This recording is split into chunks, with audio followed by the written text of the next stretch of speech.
En esta edición de Noticias 13, denuncian fraude con endosos de candidato del PNP a la comisaría residente. Insisten que Puerto Rico podría alcanzar 100% de uso de energía renovable. El presidente de Banco de Desarrollo Económico reacciona a informe del Contralor.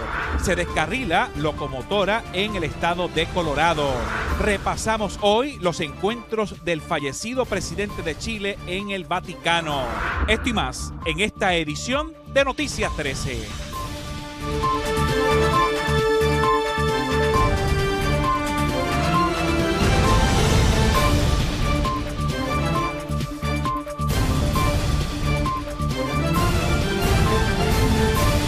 ¿Qué tal, amigos?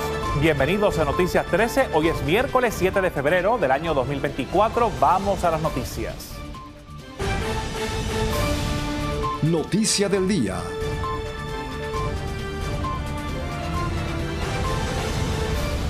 Nelsa López Colón denunció un esquema de alegado fraude al utilizar sus datos para endosar al precandidato a comisionado residente Elmer Román.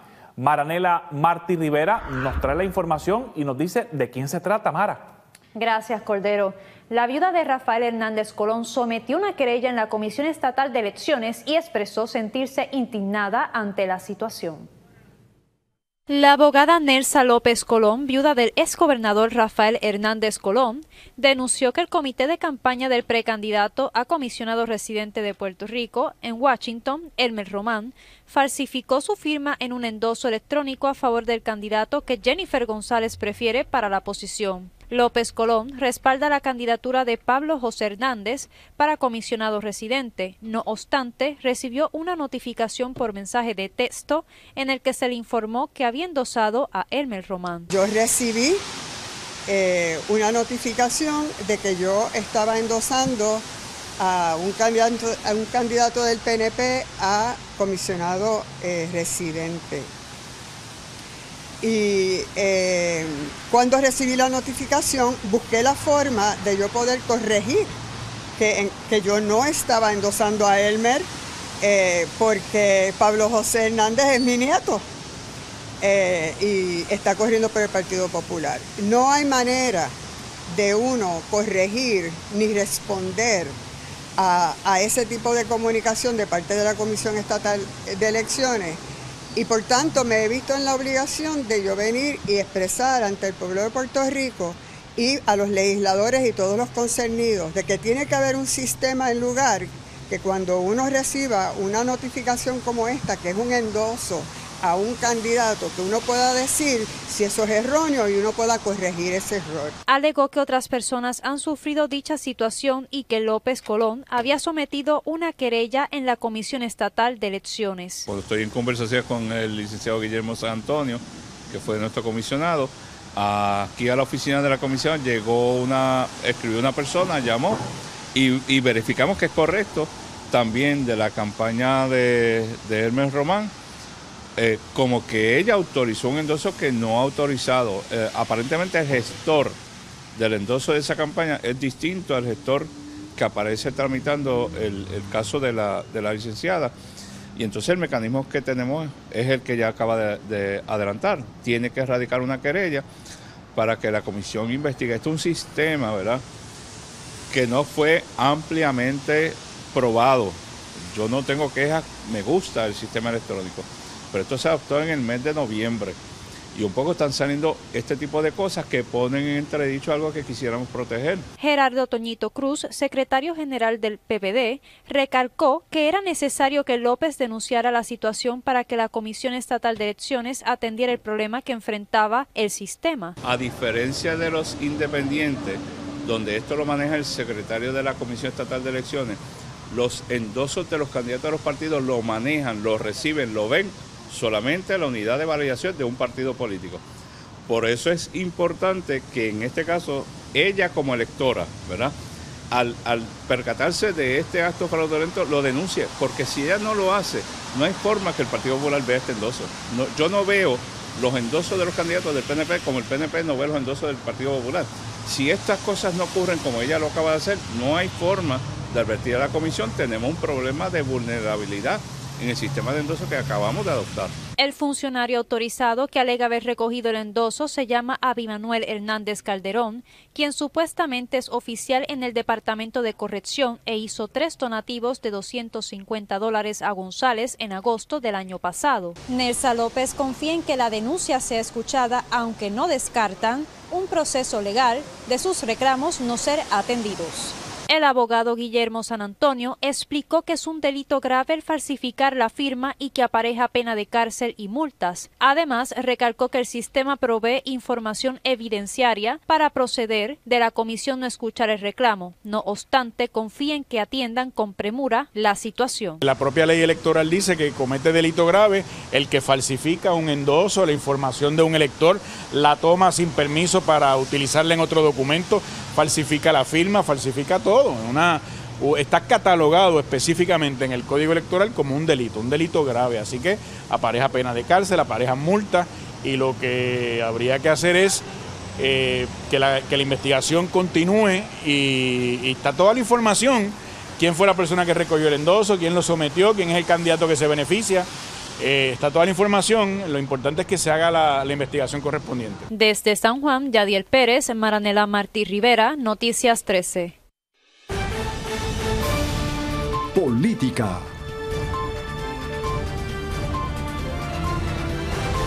El presidente del Senado, José Luis Dalmau Santiago, afirmó que en la pasada sesión ordinaria del Alto Cuerpo votó en contra de la resolución conjunta de la Cámara 594 que asignaba $320 millones a la Autoridad de los Puertos del presupuesto general para financiar el acuerdo de transición de la deuda que daría paso a la privatización de los muelles, indicando que era un mal negocio para los puertorriqueños y un regalo a una empresa privada. El líder senatorial expresó que la Junta de Supervisión Fiscal decidió validar un negocio malo para Puerto Rico.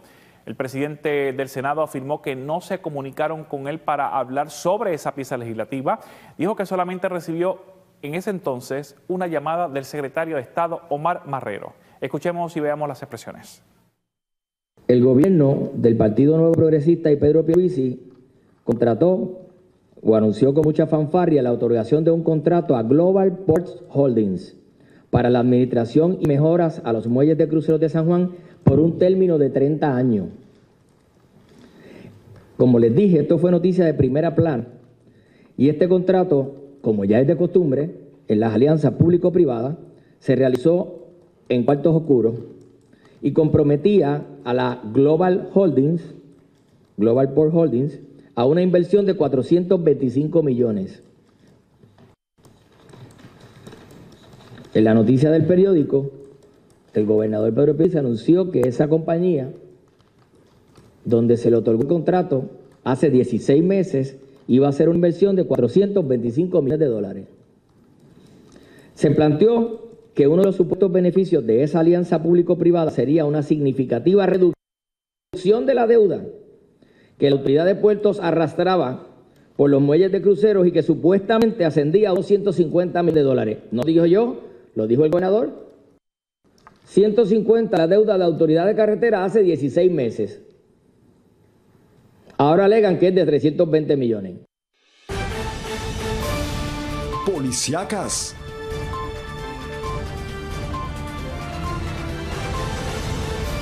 Un gran jurado federal acusó a 19 personas por presuntamente participar de un esquema para obtener fraudulentamente fondos bajo la Ley de Ayuda, Alivio y Seguridad Económica en respuesta al coronavirus, según precisó el fiscal federal para el Distrito de Puerto Rico, Stephen Muldrow.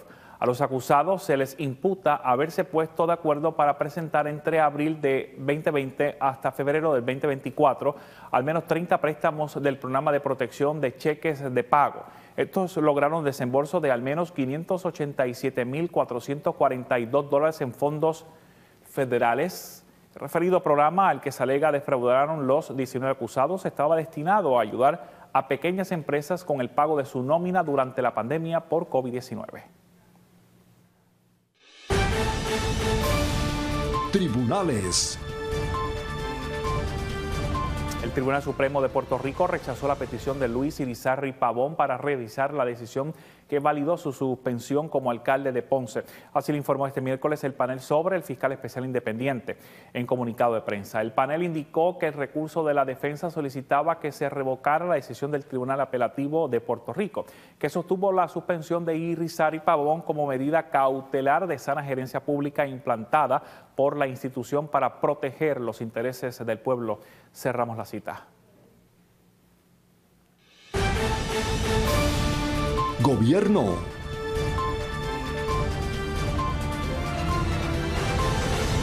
Durante la sesión ordinaria se aprobó la resolución del Senado 878 que propone investigar el funcionamiento del tren urbano de Puerto Rico y conocer su realidad y situación fiscal.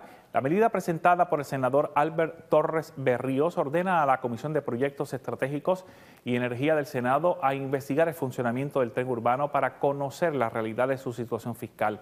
Asimismo, conocer el mantenimiento y las condiciones de las vías y vagones, el estado de las facilidades para la compra de boletos, usuarios que lo utilizan y hasta los planes de expansión actuales y futuros.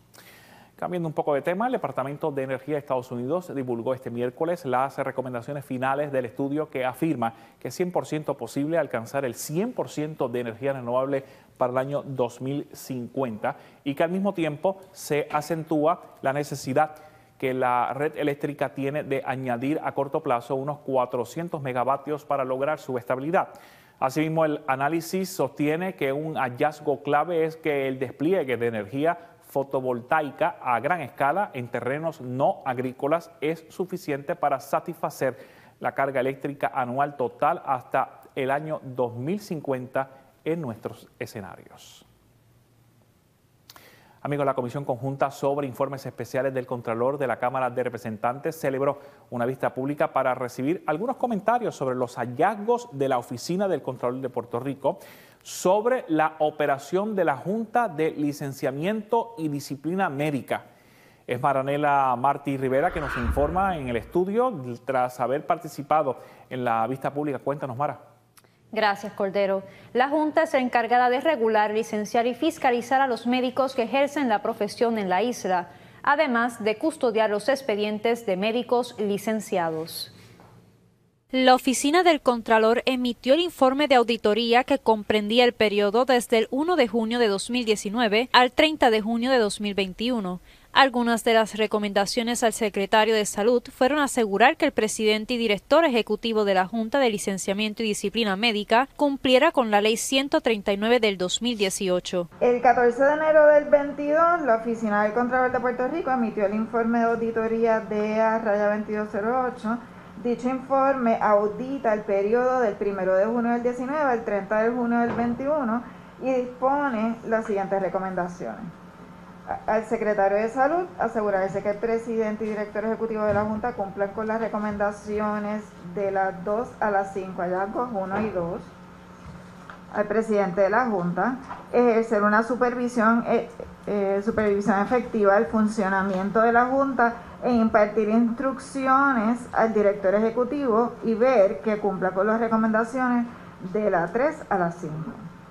Al director ejecutivo, 1. Continuar con las gestiones necesarias para que se investiguen las quejas por impericia médica y conducta no profesional en el término establecido en la Ley 38/2017, la Ley 139/2008, el Reglamento General, hallazgo número 1. Por otra parte, el doctor Rafael García Rondón explicó que el Colegio de Médicos tenía un representante en la región de Ponce con múltiples demandas de impericia médica y añadió que ese era el ejemplo de los incumplimientos. El Colegio de Médicos y Cirujanos, con quien hemos dado tremendas batallas contra quienes dimos tremendas batallas, tenía su representante en Ponce, el doctor, le voy a decir el nombre porque se puede decir, Rivera Mercado. Tiene más de 30, 40 demandas, yo lo demandé como 3 veces y estaba moviendo al colegio de médicos y cirujanos para que le quitaran los derechos a las víctimas de impericia médica y les limitaran las reclamaciones. Ese doctor, si le chequean el expediente a la Junta de Licenciamiento, es obstetra, van a ver la cantidad de demandas que tiene. ¿Ok? Y digo el nombre, los puedo decir, todo esto es evidenciado, todo esto son sentencias. Además, expresó que los hospitales también tenían conocimiento de las demandas por impericia médica que se presentaban y que no reportaban los casos de mortandad, faltando información. ¿Cuántos casos ha sometido el Colegio de Cirujanos y Médicos a la Junta de Licenciamiento? Yo no tengo ni idea, no tengo ni idea, eso se lo podrá preguntar a su presidente. Pero esto es un problema que, como les expliqué, tiene el sistema de impericia médica de los casos es importante. El sistema de la Junta de Licenciamiento es fundamental y los peers, que no solamente es el colegio médico, son los hospitales que no están llevando la mortalidad y la morbilidad. Esos son los primeros que se enteran de cuando hay un médico que está dando problemas. Pero si yo los veo, cada vez que los demando, lo he demandado antes y lo he demandado a veces 2 veces y 3 veces. No obstante, el presidente del Colegio de Médicos Cirujanos, Carlos Díaz, expuso que le habían solicitado al Medicare que les igualaran el pago a los médicos y que incluso en Islas Vírgenes eran mejor remunerados. Somos los que damos los números, las estadísticas que necesita el departamento para ir a pedir al Medicare que se nos eleve y se nos compare y se nos iguale por lo menos al pago de las vírgenes, que estamos por debajo, por un discrimen ya histórico que se tiene del Medicare, que estamos luchando junto al secretario del gobierno para que se nos equipare al mismo nivel de Medicare, lo que significa $1 billón adicionales a la salud en Puerto Rico, que es la lucha que se está teniendo ahora. Y esa aportación, esa información la tiene el Colegio Médico, ninguna otra agencia de gobierno tiene la información de los médicos, el costo de vida, cuánto paga de electricidad, cuántas oficinas hay, toda esa información solo la tiene el Colegio de Médicos. Por eso es que trabajamos duramente y a favor y con el gobierno. Del mismo modo, el abogado Víctor García San Inocencio expresó que los informes son repetitivos y que había procesos que los médicos podían facilitar para que la Junta realizara su trabajo a tiempo. Desde el siglo pasado se vienen arrastrando estos problemas y usted, que fue compañero mío en la Cámara, sabe que estos son problemas estructurales. Llámese como se llame el ente, no importa por cuál de las leyes que se aprobaron para tratar de mejorarlo, hay unos problemas estructurales brutales. Simplemente se ahogan. Se ahogan y por eso es que los informes de la Contraloría son repetitivos. Pero no solamente repetitivos, es que encuentran problemas que se profundizan. Y eso pueden ser estadísticas. Pero son estadísticas que revelan tragedias humanas tras tragedias humanas tras tragedias humanas. Entonces, de lo que se trata esto, señor presidente, no es que el Colegio de Médicos asuma las funciones de la Junta. El poder del Estado lo tiene la Junta. Pero hay muchas cosas que se pueden hacer preliminarmente, que pueden facilitar que la Junta pueda cumplir su trabajo a tiempo. Desde el Capitolio, Yadiel Pérez, Maranela Martí Rivera, Noticias 13.